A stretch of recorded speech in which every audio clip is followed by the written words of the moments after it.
Selamat siang, Dokter Ira. Yang kenal saya Kuncoro Kesangki. Dokter Ira ini adalah angkatan 1985 dari FKH.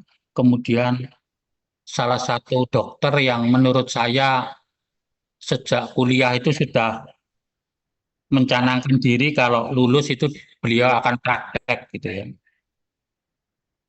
Terbukti dari ketika beliau lulus itu langsung mengambil kursus di Amerika. Saya bacakan CV-nya, nama Dr. Ira Rahma Perdana, dokter hewan dari pendidikan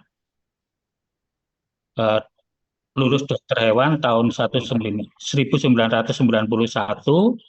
kemudian beliau pada 1992 kursus pet grooming pada salon di pet grooming salon di Seattle, Amerika Serikat. Dan hari ini beliau adalah owner dari Tommy Pet Shop dan Grooming Salon. Jadi praktek mulai jadi 92 sampai sekarang. Eh, Tempatnya yang pertama ada di Margorejo Indah 115 nomor 1, Ruko Margoraya Surabaya. Yang cabang kedua di Jalan Jawa 2, Kafe 30, Gubeng, Surabaya. Hari ini beliau sebagai penggiat lingkungan pada Eko Enzim Nusantara. Selanjutnya saya persilakan Dokter Ira untuk mempresentasikan, memberikan pengalaman bagi adik-adik bahwa sebenarnya profesi dokter hewan itu meskipun apa mandiri itu cukup untuk perjalanan hidup.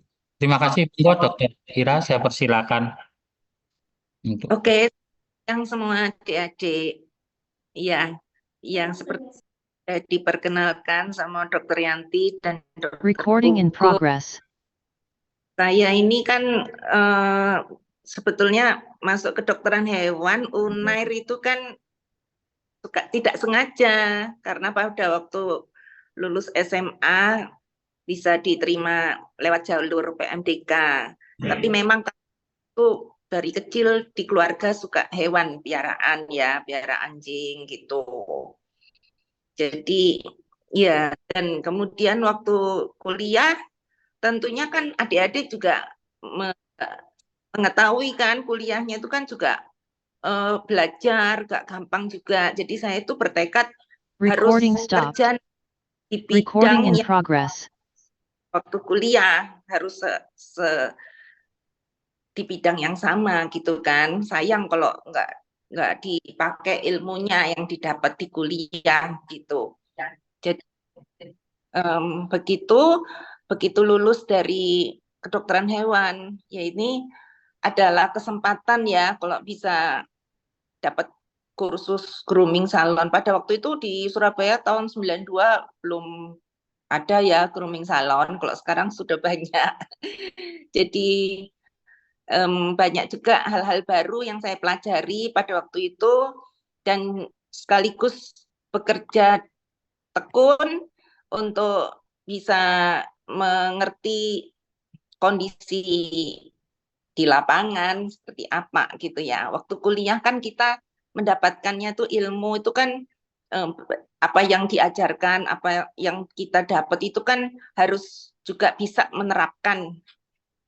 Adik-adik semua juga sekarang kalau masih di semester 3 terus buka wawasan, buka ilmunya itu digali terus untuk bisa mendapatkan banyak hal-hal yang baik ya. Ilmu-ilmu itu kan luar biasa ya, apalagi dari para dosennya juga yang sudah mumpuni.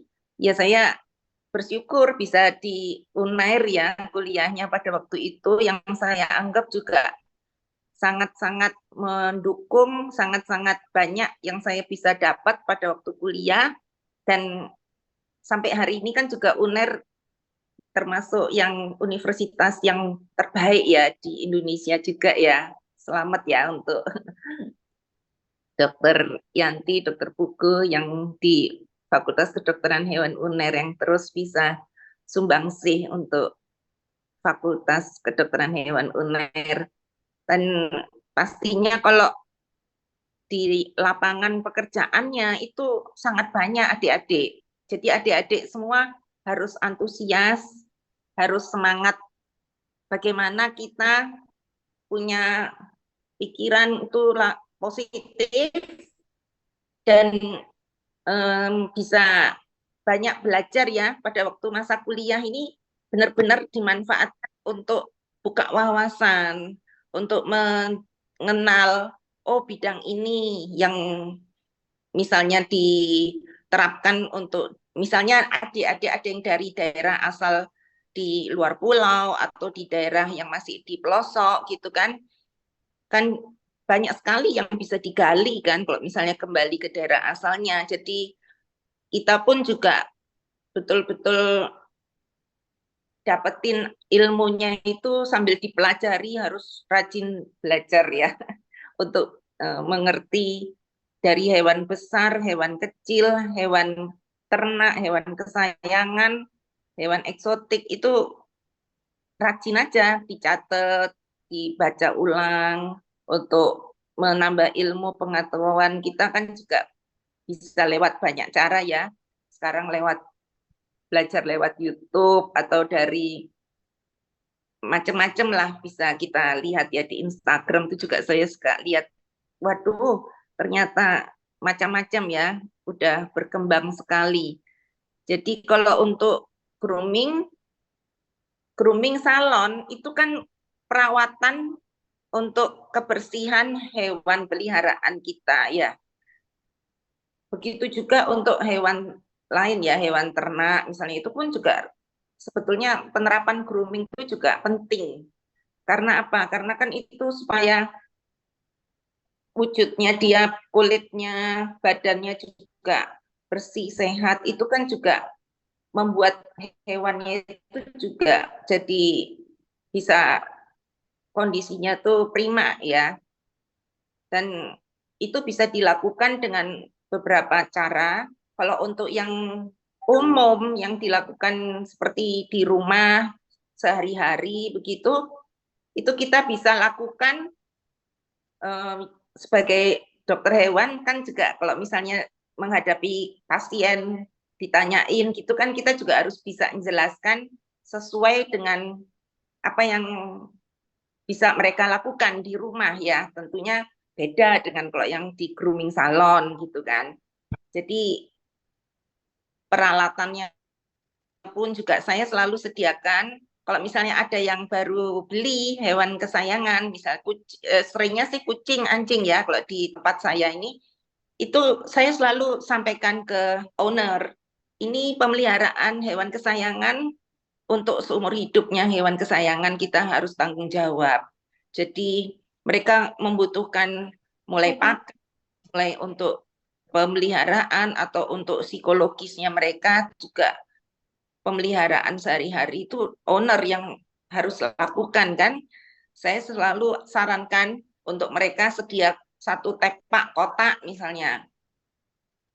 Itu sedia taruhin apa kebutuhannya hewan piaraan itu dari mulai sisir ataupun juga untuk membersihkan setiap hari ya di bawah matanya, kemudian telinga, cotton bud, baby oil, kemudian juga yang pernik-pernik lainnya ya seperti shampoo atau obat tetes mata atau yang untuk pengobatan lainnya juga itu tisu atau lap kanibus seperti itu ya juga semuanya itu kan harus Mari, disampaikan. mari, Kak. Ngopi kok transkrip by AI. Adik-adik juga mungkin ada banyak ya yang piara hewan peliharaan di rumah ya, tentunya udah mengerti juga ya.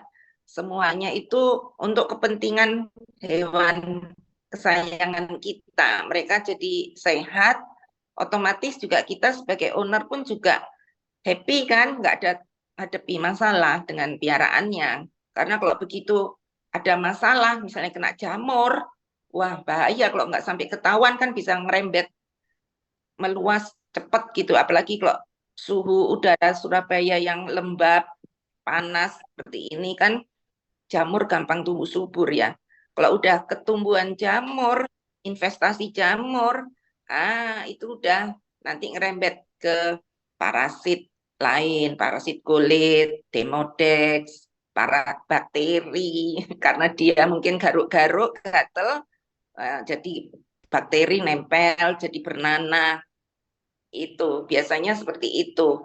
Jadi kepada pemilik pun juga selalu saya menyarankan untuk mereka mau rajin ngeramut hewan piaraannya. Ya waktu sehari-hari kan hewannya nggak dibiarkan di ruangan tersendiri kan nggak, kan ada interaksi. Nah waktu interaksi dengan owner itu kita sambil raba kulitnya dia, mulai dari kepala, kaki, telinga, bagian-bagian yang bisa diraba itu apakah ada yang gerenjel.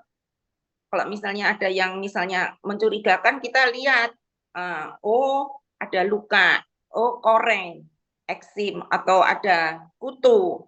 Nah, jadi sebelum kutunya itu berkembang biak, kita bisa cepat tangani gitu kan.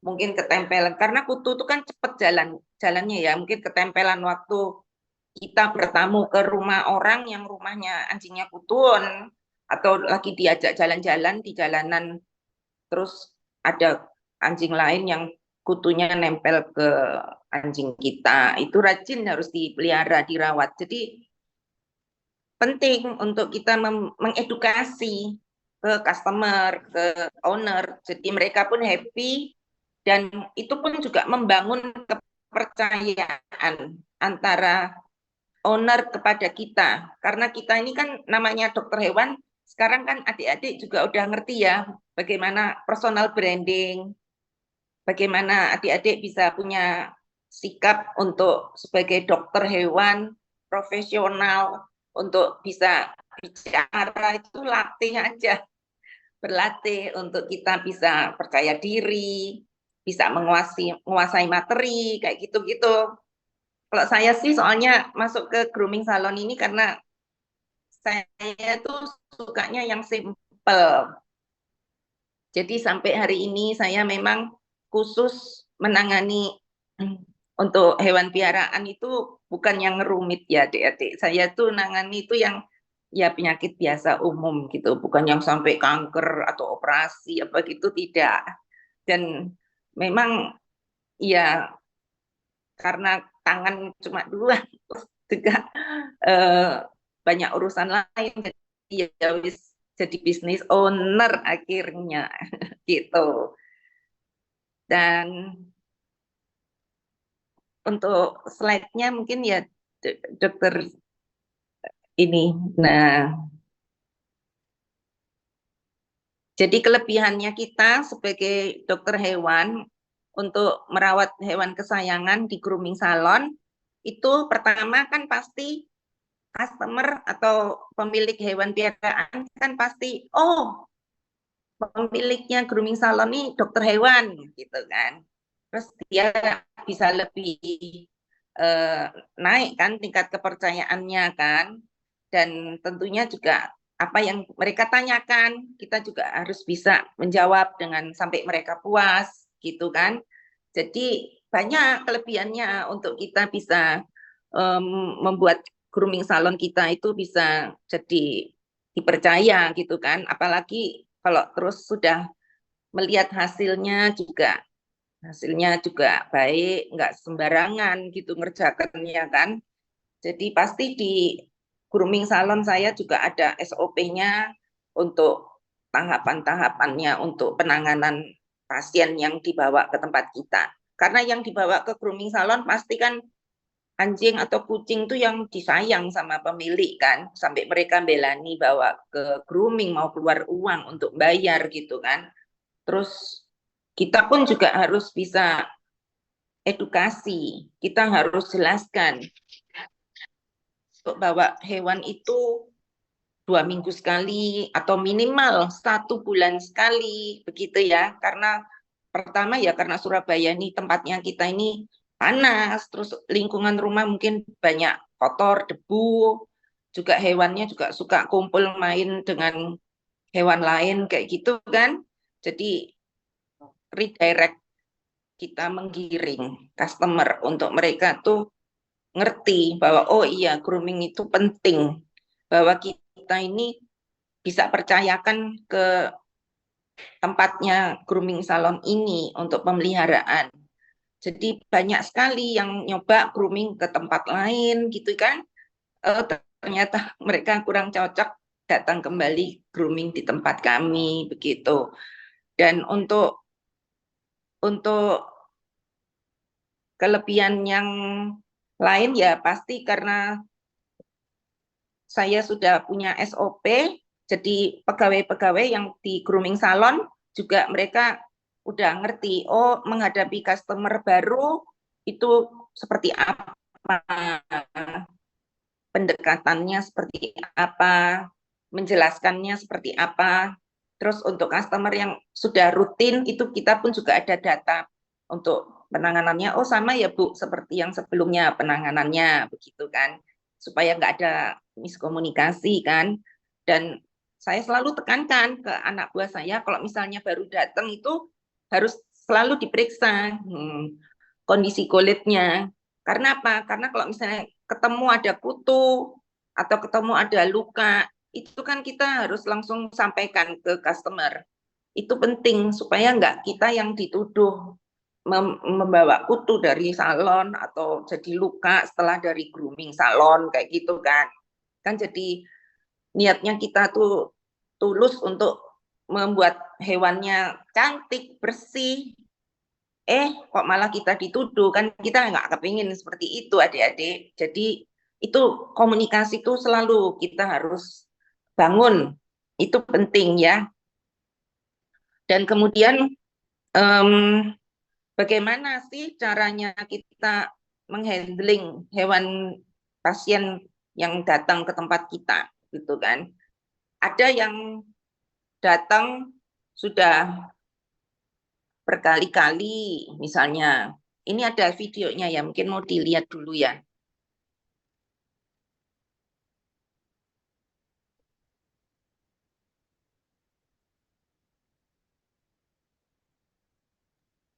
Saya stop share dulu ya, Bu Ira, Dokter Ira.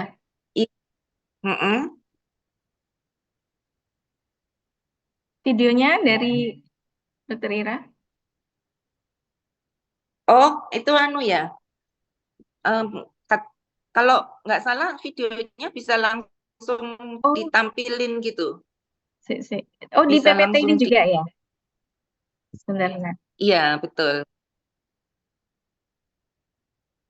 Sudah. Oh iya, itu pengalaman kemarin. Yang boxer. Ya boleh Ini. deh, ini juga. Boleh. Kalau sekarang ini saya sedang ada di Temi Pet Shop dan Grooming Salon di Jalan Margorejo Indah. Ini pet shop yang Temi saya dirikan ini dari tahun 1992. Jadi dan puji Tuhan sekarang berarti sudah hampir 32 tahun lebih ya berdiri. Sejak dari awal memang sudah ada grooming salonnya, dan bisa dilihat ini pasien kami jenis Pomeranian, dan ini kan jenis anjing hias ya, anjing kecil ya. Dia rutin tiap bulan datang ke Temi Grooming Salon untuk perawatan grooming lengkap. Dan tentu saja untuk anjing hias berbulu memang betul-betul penanganannya harus baik, karena tipe anjing hias seperti Pomeranian, Shih Tzu, Poodle maupun Maltese dan Bichon atau lainnya ya seperti Yorkshire Terrier, itu karena anjing hias berarti kan juga mereka itu termasuk hewan yang daya tahannya juga kelompok ya, nggak seperti anjing kampung tentu saja. Jadi setiap kali akan ke salon, kami selalu tanya kondisi sehat. Kalau kondisi lagi kurang sehat, tidak mau makan, atau lagi diare atau lagi pilek, kami sarankan nggak ke grooming salon, pasti bisa ditunda atau di rumah dibersihkan sendiri dengan waslab. Ada cara-caranya lah untuk grooming, mandi kering itu ya. Jadi untuk adik-adik mungkin yang masih semester 3 di FKH UNER, tentunya pasti harus mulai belajar ya jenis-jenis anjing atau jenis-jenis kucing, kan banyak sekali memang saat ini, dan bisa ada kelebihan masing-masing, spesifiknya masing-masing ya. Kalau anjing Pomeran ini kan berbulu, jadi kita juga harus waspada. Kalau ada kutu harus diperiksai. Kutu tuh caplak ya, itu kadang kan bahayanya dia nempelnya di bagian lipetan mulut, di dalam telinga atau di kaki, di ketiak. Juga kita komunikasi ke customer, klien, bahwa sebagai owner, klien juga harus bertanggung jawab. Karena apa? Memiliki piaraan hewan anjing atau hewan hidup itu kan tanggung jawab seumur hidup. Usia anjing kalau normal itu kan bisa sampai 15 sampai 18 tahun ya. Otomatis anjing kecil usianya bisa life expand, usia lebih panjang daripada jenis tipe anjing terah besar. Terus jadi kalau dari mulai bayi dipelihara itu pasti kan harus diperhatikan Duh, dari awal juga. kok hilang? Sebentar. Hilang.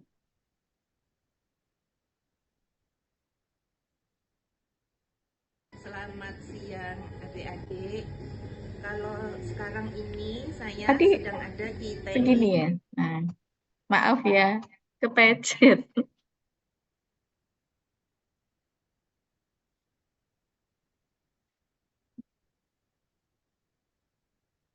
Waduh, kok punyet-punyet? Tunggu.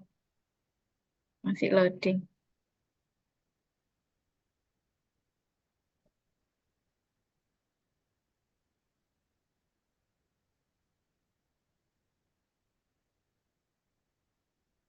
apa nggak apa-apa saya teruskan. Ye. Itu yang menjelaskan bahwa kalau untuk hewan kucing, anjing itu Saya matikan sebentar ya. Itu kita untuk pemeriksaan awal fisiknya luar itu pada waktu datang grooming, ya pasti untuk semua hewan yang datang ke kita ya, itu kalau misalnya ada hewan iya, sebagai dokter hewan tuh harus teliti ya. Selain anamnesa tanya ke owner, kita juga harus tahu, oh sudah di pikiran kita gambaran apa yang kita harus cek gitu kan ya dok ya. Jadi kita sudah betul siap tempur gitulah di lapangan itu. Jadi kita harus perlu periksa bener lah, pokoknya itu yang namanya kondisi umum. Kemudian juga penanganannya kalau untuk gunting kuku dilakukan itu kita lakukannya sebelum mandi, karena kalau gunting kuku itu kan kalau iya kukunya warnanya putih ya, itu bisa kelihatan kan pembuluh darah di dalam kukunya hewannya itu kan.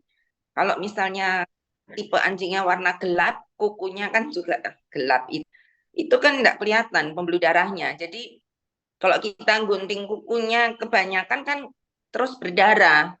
Nah, itu jangan dilakukan gunting kukunya setelah mandi, nanti jadi repot, kita mesti bersihin lagi. Jadi sebelum mandi, pekerjaan yang kotor-kotor itu gunting kuku, bersih telinga, atau mau bersihin gigi, itu kita lakukan sebelum mandi.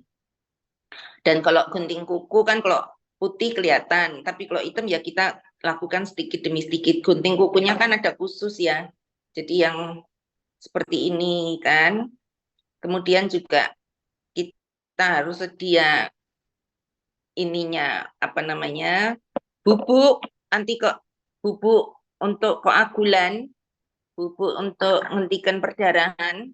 Kemudian jadi langsung begitu bablas mungkin ke gunting ya, pembuluh darah itu kan cuma kapiler darah. Jadi kalau berdarah pun juga sebentar kita tekan dengan obat koagulan itu bisa di ini kan, bisa Berhenti. langsung Nah, sedangkan untuk telinga, kalau untuk telinga biasanya itu ada yang produksi kotoran telinganya itu banyak. Jadi kita harus info ke customer bahwa itu harus di rumah pun juga harus dibersihkan karena nggak ngatasi kalau cuma sebulan sekali ke grooming salon minta kita harus lakukan itu kita lakukan tapi udah parah kan udah kotor sekali. Kalau sudah kotor itu dikhawatirkan kan ada parasit telinga yang bahaya yang gatel kan bikin anjing atau kucing tersiksa itu bisa berkembang biak. Terus juga mengobatinya kan juga jauh lebih mahal ya biaya obat-obatan sekarang tuh ya enggak murah gitu kan. Jadi kita harus ramah jelaskan. Terus kalau untuk tipe yang hewan anjing yang berbulu, pudel, Shih Tzu, Maltese itu di dalam telinganya tuh juga penuh bulu. Nah, kalau ke grooming salon tuh kita harus bersihkan sekaligus kita cabut bulu telinganya itu. Dicabut karena apalagi kalau kayak pudel Shih Tzu kan telinganya turun ke bawah ya. Kalau turun itu kan otomatis lembab. Lembab jadi gampang kena penyakit tungau telinga atau parasit yang lain atau jamur begitu. Nah ini saya sih cocok pakai ini untuk cabutin telinga, bulu telinga, melunakkan akar rambut di dalam telinga tuh. Jadi kita sebelum cabut pakai tangan aja, makanya saya nggak piara kuku, nggak piara kuku panjang-panjang. Atau bisa juga pakai ini cabut bulu telinga mana ini klem untuk cabut bulu telinga. Tapi sebelumnya dilunakkan dulu dengan bedak itu, bedak untuk pelunak bulu di dalam telinga itu. Terus kemudian juga dimandikan tuh shampoo-nya harus khusus ya adik-adik karena kulitnya hewan anjing kucing itu pH-nya derajat keasamannya tuh beda dengan manusia. Mereka lebih basah. Kalau manusia kan asam ya. Karena kita berkeringat. Kalau hewan anjing kucing kan nggak keringetan gitu. Itu mereka lebih basah, khusus sampunya. Terus juga kalau sampunya yang kondisi umum ya kita pakai yang biasa. Tapi kalau lagi ada masalah atau memang kulitnya tuh tipe alergi ya, biasanya yang berbulu putih, kucing maupun anjing itu lebih gopok, lebih gampang masalah kulit. Itu kita pakai samponya juga boleh khusus gitu. Nah, pada waktu dimandikan itu kita sambil bersihkan kelenjar anal yang di bawah ekor itu kita buang isi kelenjar analnya itu buat supaya dia lebih awet, nggak gampang baunya anjing atau kucing itu muncul kembali gitu kan. Itu sangat membantu selain nanti setelah grooming di parfum seperti itu. Nah, kemudian yang sangat penting kan supaya kita nggak kecolongan kalau si ownernya tuh bawa ke tempat kita pengen di grooming padahal ternyata sebetulnya nggak layak grooming karena hewannya lagi demam atau lagi muntah atau diare gitu karena kotor mungkin jembret kepingin dia bersihkan dia bawa padahal belum sembuh itu fungsi kita dokter hewan juga harus menjelaskan oh jangan mendingan diwaslapi aja dulu di rumah kan bisa pakai teknik yang khusus untuk waslapnya supaya nggak terlalu kotor juga. Tapi kita pun di grooming salon juga menawarin untuk mandi kering. Mandi kering itu jadi nggak dibasahin, nggak di-shampoo, tapi kita cuma di waslap aja. Itu sudah banyak menolong sih. Dan sekalian kita bisa resepin kan kalau misalnya ada masalah sakit diare atau apalah gitu ya. Seperti itu. Jadi mereka pastikan berterima kasih kalau kita bisa memberikan input yang jujur, nggak ngawur seperti itu, supaya selanjutnya juga datang lagi kembali ke kita. Kalau udah sehat kan grooming, mereka datangnya ke kita lagi atau kita update, kita tawarin begitu adik-adik. Jadi sukacita penuh warna lah untuk ngadepi owner-owner itu. Saya sih menemui banyak kecocokan. Kalau ownernya itu nggak rewel, ownernya itu juga nurut, juga nggak macam-macam minta ini minta itu. Biasanya hewan piaraannya itu juga baik, juga nurut. Tapi kalau yang ownernya tuh gak percayaan, terus macam-macam minta ini minta itu, lah kok anjingnya tuh juga ya ampun, aduh troublesome gitu. Ya, itu di situ kita diuji kesabaran ya, tenang wis. Kalau misalnya kita lagi judek, wis kasihkan ke teman rekan yang mungkin dia bisa lebih profesional, lebih uni menghandle gitu. Seperti apa namanya? Seperti anu kan semua lumrah kan ada mood gitu. Kita juga pasti dokter hewan juga kadang moodnya lagi bagus, kadang moodnya kurang bagus gitu ya. Terus juga itu diharapkan juga di tempat grooming itu kan juga harus dilakukan dengan air panas, hangat ya. Air hangat itu karena sangat membantu, karena kan kita nggak tahu juga kalau misalnya hewannya lagi kurang sehat kan bisa jadi kurang baik juga kalau mandinya kedinginan gitu. Jadi kita pun penanganannya harus cepat dan langsung satu ekor itu sampai kering di hair dryernya khusus ya, yang kencang itu suaranya itu. Jadi ini pasien-pasien yang dibawa ke grooming salon kan seperti kucing kan, kucing itu kan juga macam-macam ya. Yang di Indonesia ini kan sudah ada yang Persian, yang bulunya super tebal, terus Angora, kemudian ini British short hair, kemudian ada yang kucing lokal, dan harus diedukasi ke customer, ke owner. Jangan main mandikan di rumah tanpa disisiri dulu. Dan sisirnya tuh ada macam ini ya adik-adik ya. Ini sisir, ini dari besi, dan memang ini diperuntukkan untuk hewan kesayangan, untuk sampai bisa jangkau ke lipetan di belakang telinga, atau yang bagian yang tebal, di badan, di leher, kaki. Itu nggak sakit, karena ini ujungnya kan bulat toh, ujungnya bulat. Tapi kalau misalnya begitu kusutnya itu kan ada grade-nya. Ada yang kusutnya itu aman, masih bisa pelan-pelan dibuka begitu ya. Juga bisa dengan sisir ini kombinasi dengan sisir yang slicker brush seperti ini. Kombinasi juga dengan gunting. Guntingnya yang khusus untuk buka kusut. Jadi kalau misalnya ini kulitnya hewan piaraan, kita guntingnya harus tegak lurus gini kan. Tegak lurus gini supaya nggak kegunting ke kulitnya gitu kan. Jadi kita harus buka kusutnya itu caranya gini ya. Nah, harus telaten karena itu ongkos untuk grooming anjing atau kucing yang kusut berbeda dengan yang terawat. Kalau misalnya dia rajin datang ke grooming seminggu sekali atau 2 minggu sekali kan nggak sampai parah kusutnya.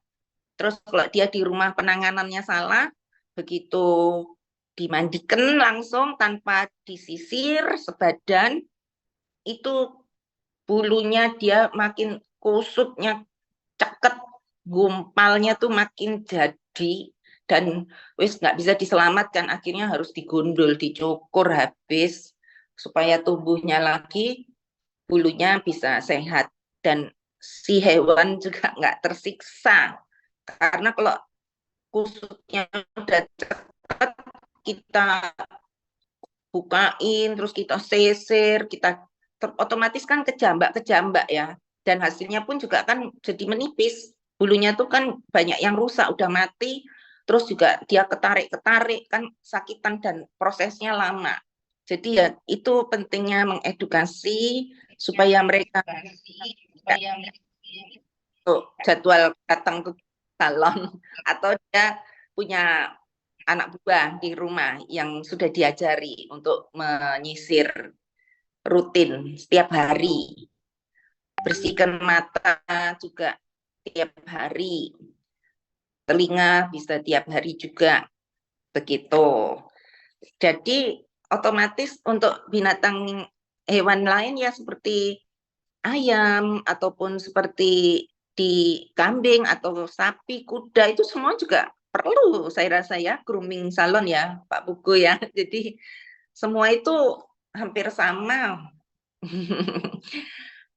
penanganannya. Kita dokter hewan ya harus buka wawasan, harus mengetahui cara-caranya. Kalau di tempat saya soalnya jarang ya yang bawa binatang ayam atau di luar anjing kucing itu. Jadi kelinci pernah kita tangani, sugar glider pernah juga kita tangani. Kalau reptil rasanya ownernya bisa itu ngerjakan sendiri rasanya. Terus apalagi ya supaya adik-adik juga termotivasi. Saya juga memberikan adik-adik ini gambaran bahwa dokter hewan kalau untuk terjun ke wirausaha tentu sangat sangat memungkinkan gitu loh. Jadi mulai dengan hal yang simpel aja, apalagi sekarang kan pasti adik-adik udah sangat pakar ya untuk sosial media, untuk bisa mempromosi itu lewat apa saja bisa kan. Jadi itu yang penting sudah tahu basicnya seperti apa yang kita harus terapkan dan membangun kepercayaan.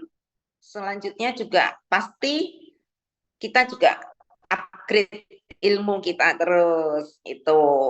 Untuk implementasinya semuanya kembali ke adik-adik sekalian. Nah, kalau pada saya terus terang aja, dokter hewan ini ilmunya itu kepake terus. Jadi adik-adik betul-betul harus buka mata menyerap ilmu yang diajarkan para dosen, baik di penyakit atau farmasinya atau gejala-gejalanya, itu sangat kepake dalam kehidupan sehari-hari.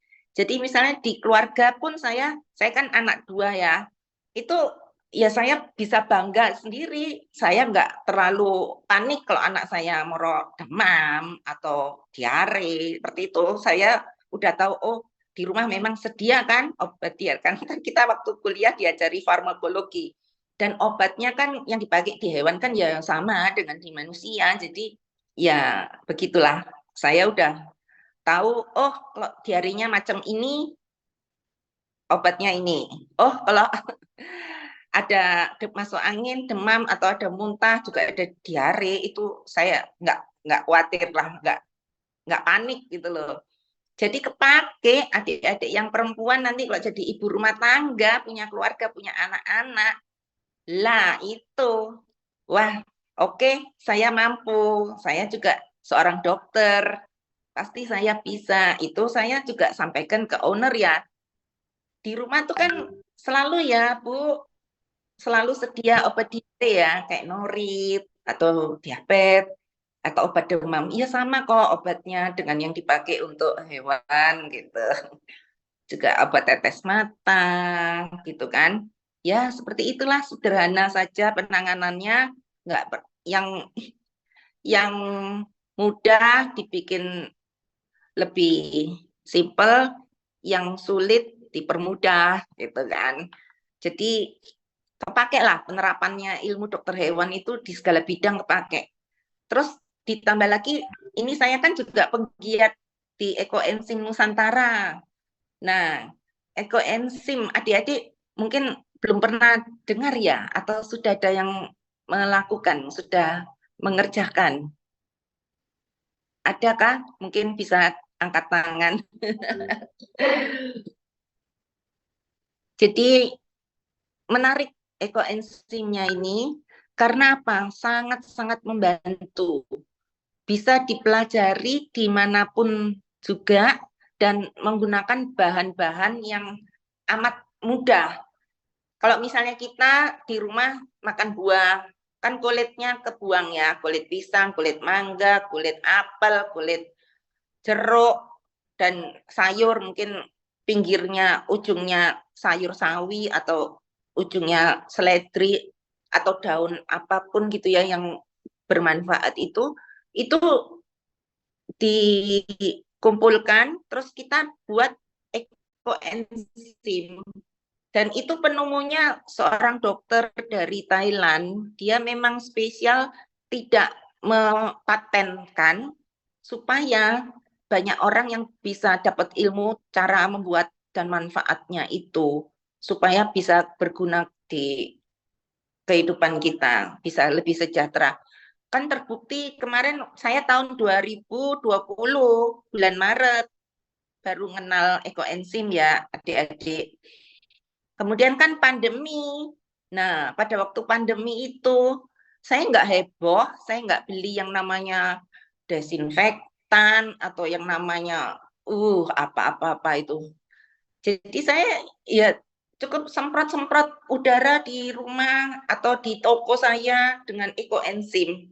Ekoenzim itu sifatnya sangat agresif. Dia mengeluarkan ion negatif untuk membunuh radikal bebas atau racun atau virus, jamur, bakteri di udara. Jadi aman juga untuk bau badan hewan piaraan itu juga bisa diserap, bisa dinetralkan dan tidak berbahaya, tidak bersifat keras ya. Jadi kan unsurnya itu sangat aman begitu. Itu bisa nanti dipelajari kalau mau buka di YouTube-nya Ekoenzim Nusantara. Jadi pasien-pasien yang datang di grooming salon saya juga saya terapkan selalu ekoenzim.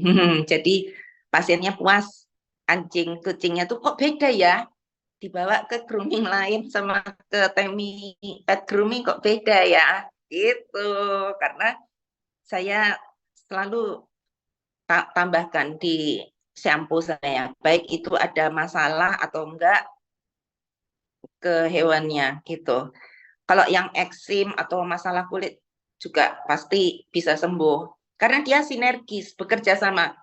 Dia membuat masa kulit yang misalnya tertutup ketombe atau tertutup koreng itu dia bisa melunakkan dan membuat obat salep atau obat semprot yang kita pakai itu menjadi lebih meresap, bisa bekerja lebih bagus. Yang kemarin ada penyakit mulut dan kuku ya di hewan sapi juga kambing itu amat bantu. Itu ada fotonya kan, saya ikut menyumbang di peternak di Pujon Batu, kemudian di Malang Selatan juga. Jadi dimuat di mobilnya itu. Jadi kayak mau darurat saat itu datang itu kita sedia 1 ton kalau nggak salah kita kirim. Karena apa? Karena waktu itu keadaan sangat-sangat genting ya. Saya sampai kudu nangis kalau bayang Pak, para petani itu mereka sudah piara ternaknya terus mereka nggak bisa berbuat apa-apa untuk menolong ya. Karena waktu itu kan belum ada vaksin penyakit mulut dan kuku itu ya. Dan ekoenzimnya itu ampasnya pun bisa diberikan untuk diberi ke hewan hewan ternak itu dicampur makanannya, itu membangkitkan daya tahan tubuh. Jadi sifatnya itu seperti probiotik, karena kan penting ya, untuk manusia aja probiotik penting ya, untuk hewan juga sangat penting. Produk fermentasi kan, itu bagus untuk kesehatan, apalagi kalau kita yang udah separuh bayang ini. Penting lah menyaring makanan yang masuk ke dalam tubuh kita. Seperti itu. Nah, kalau ada yang tertarik, kepingin belajar juga bisa, atau mau coba testernya, saya ada juga, misalnya hubungi, minta tester sama saya bisa. Karena itu diharapkan dari adik-adik semua, ini nanti yang menjadi motor penggerak untuk kesejahteraan dan masyarakat di sekitar adik-adik bisa mendapat keuntungan, hasil yang positif gitu, dengan cara yang gampang, mudah dilakukan. Seperti itu. Mungkin ada tambahan dari Dokter Yanti atau Dokter Buku, atau ada pertanyaan?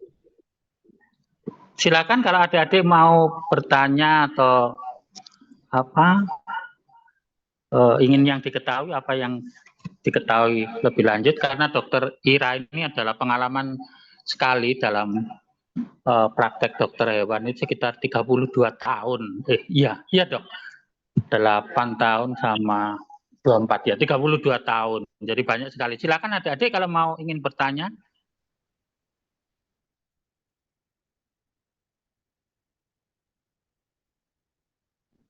Permisi, dokter. Silakan Saya dek, langsung izin. saja. Oke. Perkenalkan, saya Alea dari kelas A, izin bertanya ke Dokter Ira. Menurut dokter, ketika grooming itu lebih baik menggunakan air hangat atau air biasa ya dokter? Karena kebetulan saya lihat beberapa grooming tuh kayak beda-beda gitu air yang dipakai. Sama satu lagi dokter, kebetulan kucing saya itu sensitif sama parfum. Iya, tentunya kalau untuk air hangat lebih bagus ya, pasti ya. Apalagi kalau hewannya mungkin Nah itu baru nggak tahu melahirkan. kenapa.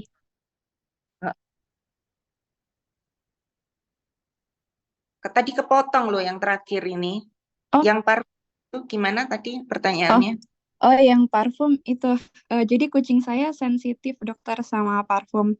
Dan itu kan biasanya kalau di grooming tuh ada parfumnya ya. Nah itu apakah memang ada kandungan parfum yang kurang baik ya dokter untuk beberapa kucing? Terima kasih.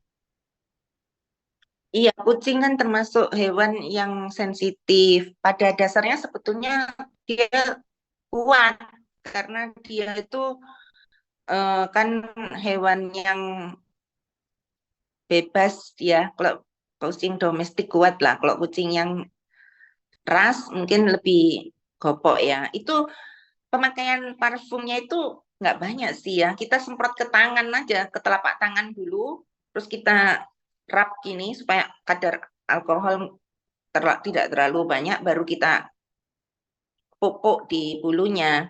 Tapi kalau tipenya memang sensitif, saran saya ya nggak usah pakai parfum. Minta aja ke grooming salonnya, nggak usah parfum gitu. Terus untuk air hangat pasti lebih bagus untuk hewan grooming, waktu di grooming ya, karena kan kita nggak tahu kondisinya seperti apa. Kemudian juga kita harus rajin menjelaskan bahwa obat cacing juga penting ya diberikan ya, minimal tiap 5 bulan. Kalau dia sering keluar-keluar ya 3 bulan. Atau dia suka dikasih daging mentah begitu ya. Karena kan daging mentah itu kan bagus ya, kandungan asam amino esensialnya lengkap. Nah itu tiap bulan kita harus sarankan kasih obat cacing khusus untuk hewan ya. Ada untuk kucing sendiri, untuk anjing sendiri gitu. Itu penting supaya nggak kebobolan nanti kalau sampai di dalam perutnya dia ngeramut cacing lah, kasihan ya, saat makanannya dicuri sama cacing-cacing itu. Jadi banyak sih yang kita bisa terapkan untuk kalau misalnya kita sebagai dokter hewan, banyak keuntungan yang kita bisa dapat dengan belajar dokter hewan ini. Ada lagi kan? Terima kasih, dokter. Ada Sama. lagi? Permisi dokter, saya Prayudo dari kelas A izin bertanya. Untuk pemanfaatan ekoenzim yang digunakan untuk grooming yang disemprotkan di tubuh hewan itu, apakah sama yang digunakan untuk yang di lingkungan, serta itu apakah pembedanya itu komposisi tambahan untuk pembuatan sisa-sisa dari kulit buah ataupun sayuran itu, apakah ada komposisi lainnya begitu yang digunakan untuk di lingkungan sama yang digunakan untuk grooming? Terima kasih dokter. Oh ya, sudah pernah tahu ya untuk pembuatannya ekoenzim adiknya. Sebelumnya belum tahu dokter. Nah, jadi gini, kalau saya untuk mulai untuk membuat ekoenzim tuh saya selalu sedia perlengkapannya dulu ya, lengkap gitu kan. Jadi bisa pakai toples yang tutupnya bisa dirapetin atau kita seal diisolasi gitu. Harus tutupnya atas yang lebar, nggak boleh tutup kecil. Kalau tutup kecil seperti botol aqua atau galon aqua itu bahaya, nanti meledak karena dia selama 3 bulan pembuatan ekoenzim itu dia banyak mengeluarkan gas kan, berproses itu bisa meletus sampai seluruh ruangan.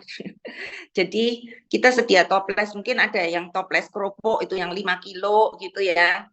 Nah itu pakai air biasa, air keran atau air AC gitu kan, itu 60%. Recording stopped. Recording Jadi in progress.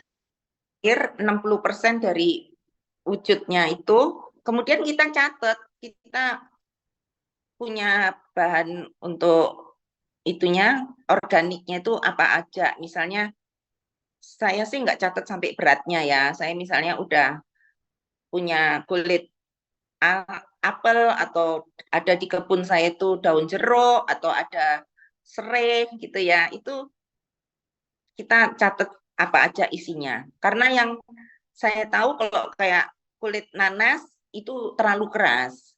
Karena nanas itu kan kesannya itu kan yaitu gatel gitu ya. Jadi itu kurang baik untuk dipakai untuk ke penerapan di kulit. Itu lebih cocok diterapkan untuk obat pel atau untuk cuci baju. Itu saya cuci baju di mesin cuci saya campurin sama ekoenzim juga. Jadi waktu udah terisi air saya matikan, saya campuri ekoenzim.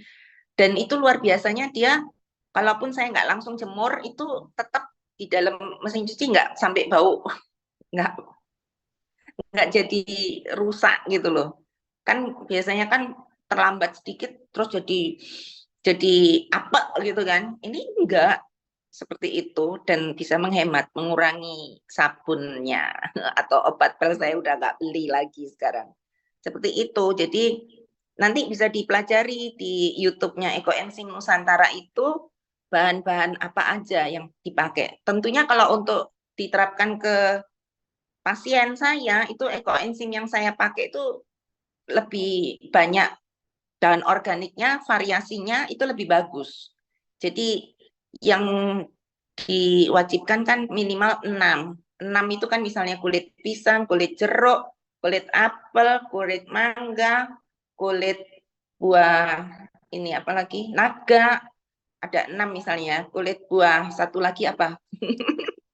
Markisa misalnya atau sirsat gitu. Itu udah 6. Itu sudah mencukupi. Dia kandungan enzimnya di kulit buah itu sudah lengkap. Tapi kalau misalnya kita mau efeknya lebih wow, lebih manjur, kita catat, saya bisa masukin sampai 20 bahan organik. Jadi daun serai, daun sirih, daun jeruk, daun salam, daun bayam waktu habis masak, apel sawi atau ya seperti itu. Jadi pasti efeknya lebih poten. Kita bayangin aja ya, karunia dari Tuhan itu buah yang kita nikmati dagingnya, itu dia di pohon, bergelantungan di pohon itu bisa 2 bulan, 3 bulan, dari mulai kuncup tunas menjadi matang, bisa dipetik, dipanen, itu pasti kulitnya yang melindungi dia selama dia berproses jadi buah matang. Itu kan kulitnya itu sangat poten, sangat bagus khasiatnya. Kenapa kok kita buang gitu kan? Dan kalau kita buang pun juga jadi sampahnya kita jadi lebih banyak, numpuk, jadi gas metan yang itu bikin TPA terbakar gara-gara numpuk barang-barang kayak gitu itu loh. Jadi itu makanya kita gencar untuk menyarankan membuat ekoenzim, dan terbukti kan bisa menghemat, juga menolong untuk ternak ayam misalnya ya. Ternak ayam tuh rajin aja disemprot di dalam ruangan tuh, perbandingannya ekoenzim 1:1000. Jadi 1 cc ekoenzim dengan 1000 liter air, 1 cc ekoenzim dengan 1 liter air ya, 1:1000, itu udah bisa membuat bau di kandang ayam itu jadi hilang. Nah, kemudian pakannya pun juga bisa dicampurin juga dengan ekoenzim sedikit untuk buat supaya lebih sehat kan, ada enzim, kemudian probiotik. Dan tentunya ekoenzim yang kita buat itu tidak akan pernah terbuang, karena makin usia, makin tua ekoenzim yang kita buat, itu dia ukuran sel ekoenzim itu nano, makin kecil. Jadi makin mirip dengan sel tubuh kita, jadi lebih gampang lebih khasiatnya lebih bagus gitu. Mungkin adik-adik bisa belajari, bisa buat kelompok untuk mencoba membuat ekoenzim, bisa hubungin saya kalau untuk tanya. Di Surabaya juga ada rumah ekoenzim, nanti bisa saya kasih tahu tempatnya. Itu juga penggiat ekoenzim juga, bisa belajar. Jadi di situ juga bisa mengerti, ada foto-foto, ada petunjuk-petunjuknya juga.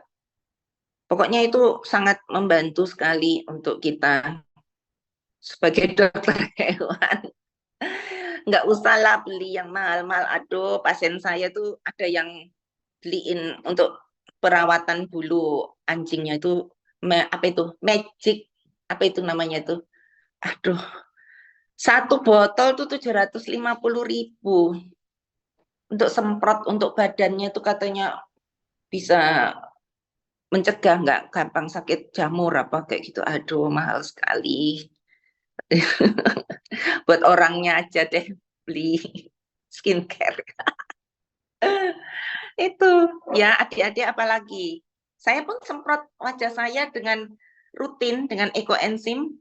Saya nggak pakai mahal-mahal produk moisturizer atau perawatan, bersihkan, angkat make up juga bisa pakai ekoenzim. Wah, perlu belajar nih semua nih cewek-cewek yang di sini. Ada lagi yang mau ditanyakan, Kak?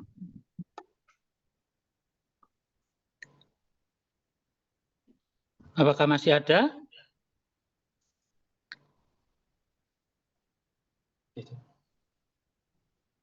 Kalau tidak ada, terima kasih Dokter Ira atas masukannya yang begitu banyak, begitu bermanfaat bagi adik-adik. Jadi adik-adik bisa lihat kalau dokter hewan itu bisa bertumbuh. Jadi kalau ilmunya diterapkan terus-menerus itu bisa bertumbuh ya, tidak hanya praktek saja. Jadi ilmu-ilmu yang lain bergabung gitu dan semakin bertumbuh. Itu Dokter Ira ini contohnya dari 32 tahun. Terima kasih Dokter Ira atas